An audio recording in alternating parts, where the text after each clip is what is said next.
नमस्कार साथियों, मैं हूं आपका दोस्त भानु भार्गव और आप देख रहे हैं जीके विद भानु चैनल। दोस्तों, आज की वीडियो में हम कवर करेंगे सोशल साइंस के 60 क्वेश्चन, यानी जो कंप्लीट पैकेज है ग्रेड 2 के लिए, तो उनके लिए। और साथ में इसमें हम जो क्रम रखेंगे ग्रेड 1 के लिए वो है हिस्ट्री, पॉलिटिकल साइंस, ज्योग्राफी और इकोनॉमिक्स। तो जो ग्रेड 1 के शिक्षक हैं उनके लिए आप अपने हिसाब से इस पे सेट करके देख सकते हैं।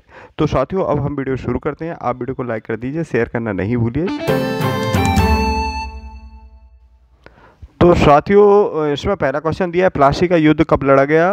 तो ये 23 जून 1757 को लड़ा गया था। वहीं इसके बाद बक्सर का युद्ध लड़ा गया था। तो पहले पा आता है फिर बा आता है, तो आपको ध्यान रखना, पहले प्लासी का युद्ध फिर बक्सर का युद्ध। अक्सर ये दोनों क्वेश्चन आते रहते हैं। तो प्लासी का युद्ध जो 23 जून 1757 को, वहीं चलिए बक्सर का क्वेश्चन ही आ गया। बक्सर का युद्ध कब लड़ा गया था?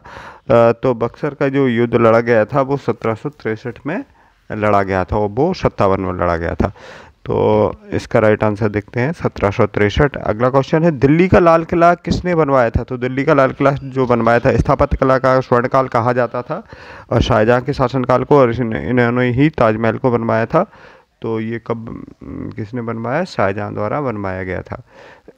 शिवाजी के प्रशासन काल में पेशवा किसे कहा जाता था? शिवाजी के जो, तो ये पूना के चित्पावन जो ब्राह्मण हुआ करते थे उन्हें ही पेशवा का पद दिया गया था, और ये मुख्यमंत्री का जो पद हुआ करता था वही पेशवा का पद होता था।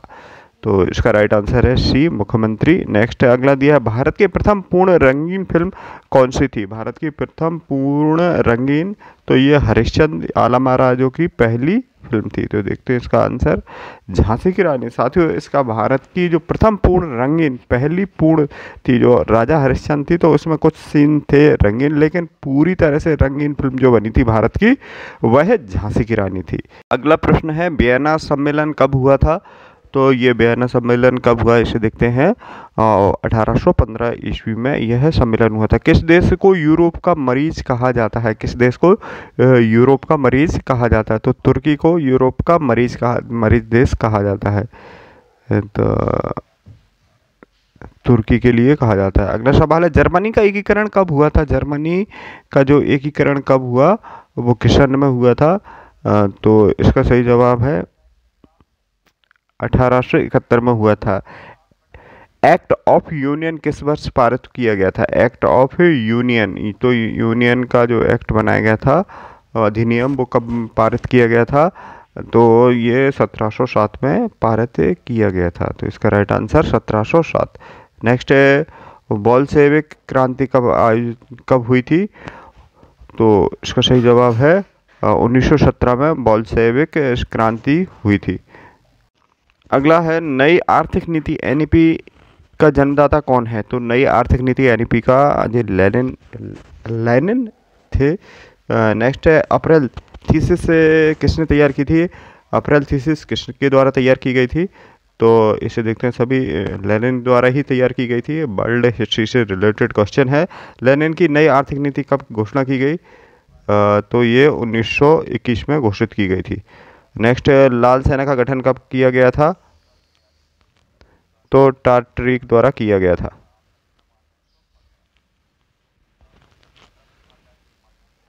भारत में अंग्रेजी शिक्षा की शुरुआत किसने की थी? तो भारत में अंग्रेजी शिक्षा की जो शुरुआत की थी, तो वेरी इंपॉर्टेंट क्वेश्चन है, और मैकाले, लॉर्ड मैकाले द्वारा की गई थी। अब पॉलिटिकल साइंस के क्वेश्चन देखते हैं। जैसा कि इसमें दिया गया है, निम्नलिखित में से कौन सा आज़ाद हिंद फौज के प्रमुख अधिकारी थे? तो आज़ाद हिंद फौज के जो प्रमुख अधिकारी थे वो कौन थे, इसमें देखते हैं। तो शाहनवाज खान थे। नेक्स्ट है, मेरे पास खून है पसीना है, आंसू के अतिरिक्त देने के लिए कुछ भी नहीं है, यह किसने कहा था?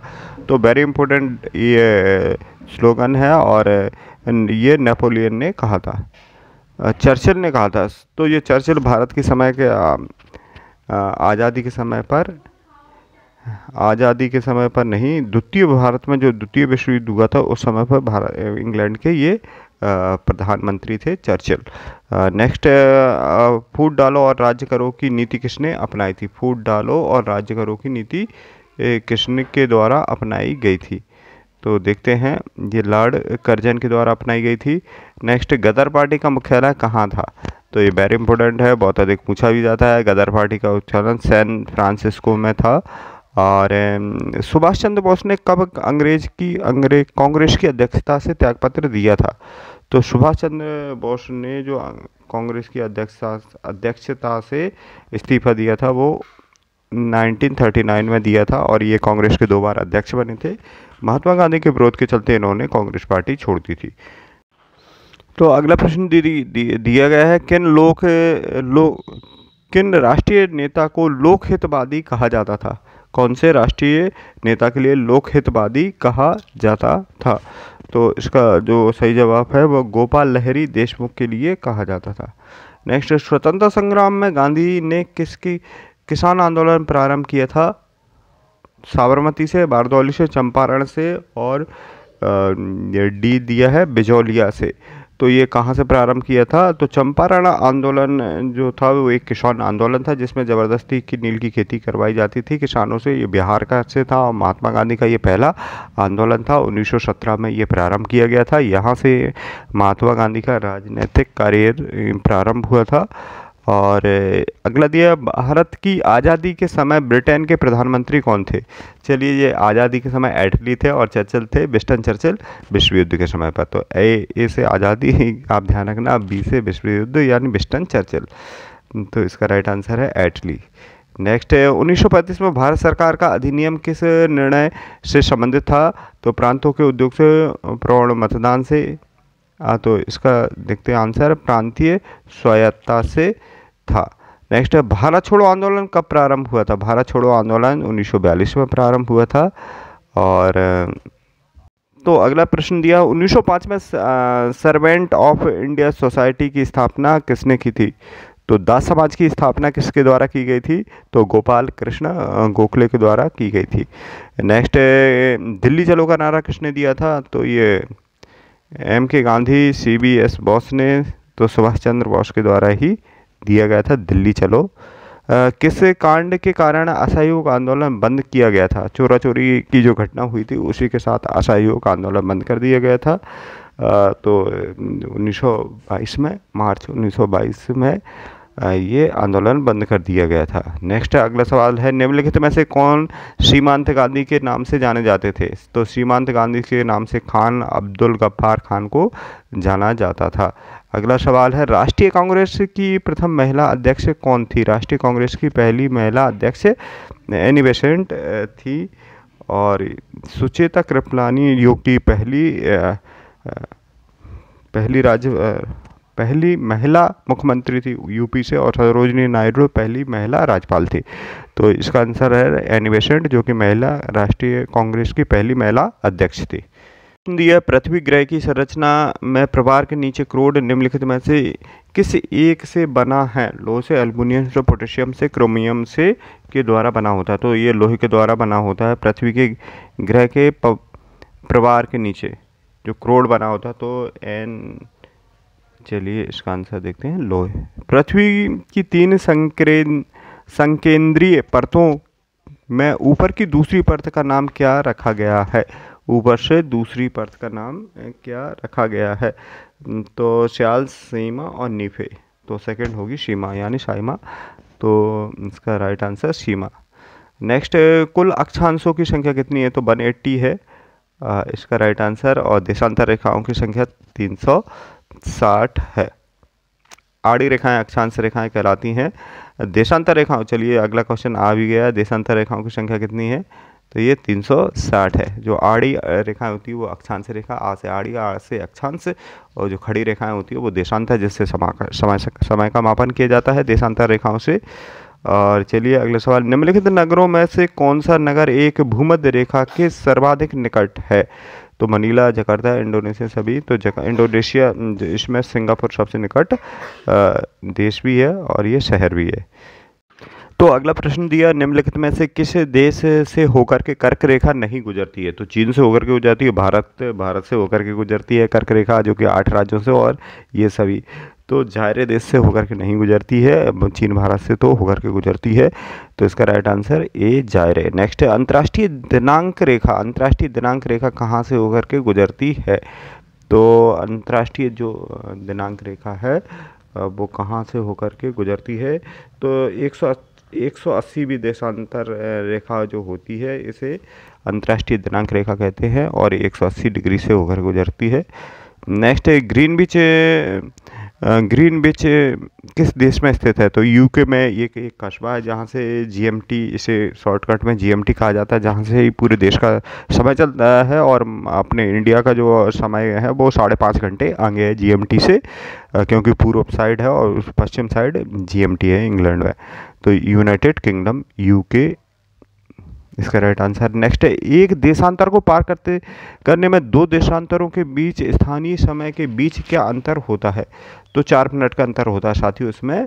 एक देशांतर और एक देशांतर यानी आप पूर्व से पश्चिम की ओर जाएंगे तो 4 मिनट का अंतर आ जाएगा 111 किलोमीटर की दूरी करने पर, लेकिन समय एक सही चलता है अगर इसमें देखा जाए तो। अंतर्राष्ट्रीय तिथि रेखा का निर्धारण किस वर्ष से किया गया था? अंतर्राष्ट्रीय तिथि रेखा का निर्धारण बहुत इंपॉर्टेंट क्वेश्चन है ये, और ये 1884 में किया गया था। अगला दिया भारत का प्रामाणिक समय किस स्थान से लिया गया है? मुंबई से, दिल्ली से, इलाहाबाद से। तो इलाहाबाद के नैनी नामक स्थान से लिया गया है, जो कि 82.5वें देशांतर से भारत का देश समय चलता है। 82.5वें देशांतर का देशांतर पूछा जाता है तो इलाहाबाद के नैनी स्थान से। तो इसका राइट आंसर है सी, इलाहाबाद। भूपृष्ठ का कितना प्रतिशत भाग अपसादी शैलों से ढका हुआ है? भूपृष्ठ का कितना भाग अपसादी शैलों से ढका हुआ है? तो ये 75% भाग अपसादी शैलों से ढका हुआ है। नेक्स्ट, कोयला किस चट्टान से प्राप्त होता है? बहुत अच्छा क्वेश्चन पूछा गया है। कोयला किस चट्टान से? तो परतदार जो चट्टान होती है उनसे ही कोयला प्राप्त होता है, और एंथ्रेसाइट कोयला सबसे उत्तम क्वालिटी को होता है, बेस। इसमें जो पूछा गया है। चलिए अगला, निम्नलिखित में से कौन रूपांतरित चट्टान नहीं है? कौन सी चट्टान रूपांतरित चट्टान नहीं है? तो ग्रेनाइट चट्टान रूपांतरित चट्टान नहीं होती है और बदलती नहीं है, और बाकी ये सभी। नेक्स्ट अगला सवाल है, निम्नलिखित में से कौन कायांत्र सेल है? कायांत्र सेल कौन सी है? तो संगमरमर चट्टान है जो कायांत्र सेल या रूपांतरित सेल के अंतर्गत आती है। तो इस सेगमेंट में देखते हैं इकोनॉमिक्स के 15 IMP क्वेश्चन और जो सोशल साइंस के अंतर्गत आते ही हैं। तो जैसा कि दिया गया है, निम्नलिखित में से कौन सा प्लास्टिक मुद्रा के रूप में प्रचलित है? ATM, कागजी नोट, चेक, ड्राफ्ट। तो प्लास्टिक मुद्रा के रूप में जो प्रचलित है वो ATM है, और जो सभी के पास अधिकतर रहता है। और नेक्स्ट है, इनमें से किसने कहा था कि आधुनिक विश्व में उद्योग मुद्रा रूपी वस्त्र धारण किए हुए है? तो यह किसने कहा था? देखते हैं इसका आंसर। पीगू ने यह कहा था। क्षेत्रीय ग्रामीण बैंक की स्थापना 1975 में किस सन में हुई थी? तो साथियों 1975 में हुई थी। नेक्स्ट अगला दिया है, सहकारी नियोजन समिति का गठन किसके नेतृत्व में किया गया था? सहकारी नियोजन समिति का गठन किसके द्वारा किया गया था? तो RG सरैया के समिति के उसमें किया था। भारत की वित्तीय राजधानी किस शहर को कहा जाता है? आर्थिक राजधानी कहा जाता है, क्योंकि भारत की जो GDP में योगदान है वो 5% इस शहर का है, वो मुंबई शहर है। तो ये भारत की आर्थिक राजधानी, वही MP की आर्थिक राजधानी इंदौर को कहा जाता है। तो इसका राइट आंसर है मुंबई।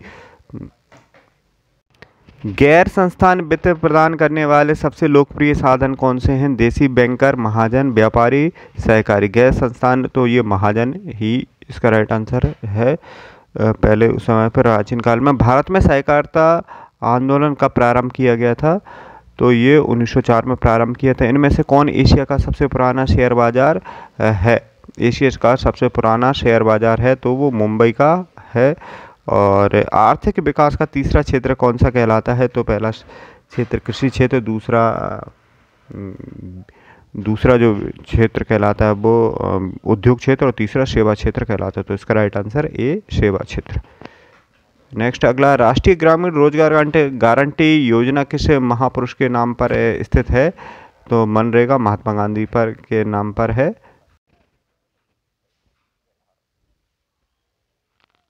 अगला सवाल दिया, स्वर्ण जयंती शहर योजना किस वर्ष शुरू की गई थी? तो ये 1907 में की गई थी। नेक्स्ट दिया है, एक अर्थव्यवस्था के आधार पर संरचना का निर्माण किया जाता है तो वो किसका किया जाता है? तीनों द्वारा किया जाता है। भारत के किस उद्योग के क्षेत्र में अधिक सफलता मिली है? तो किस ये दोनों क्षेत्रों में ही मिली। इसका राइट आंसर है कंप्यूटर सॉफ्टवेयर। भारत को किस उद्योग के क्षेत्र में अधिकतम सफलता मिली है? तो कंप्यूटर सॉफ्टवेयर के क्षेत्र में अधिक सफलता मिली है। बेंगलोर को आईटी हब बनाया है कंप्यूटर के क्षेत्र में। और आर्थिक सुधार संबंधी नवीन नीति कार्यक्रम का प्रारंभ किया गया था, तो ये 1991 में किया गया था। पार्ले ग्रुप के थम्स अप नामक ब्रांड किसे बहुराष्ट्रीय कंपनी ने खरीदा था? तो इसे किसने खरीदा था थम्स अप को?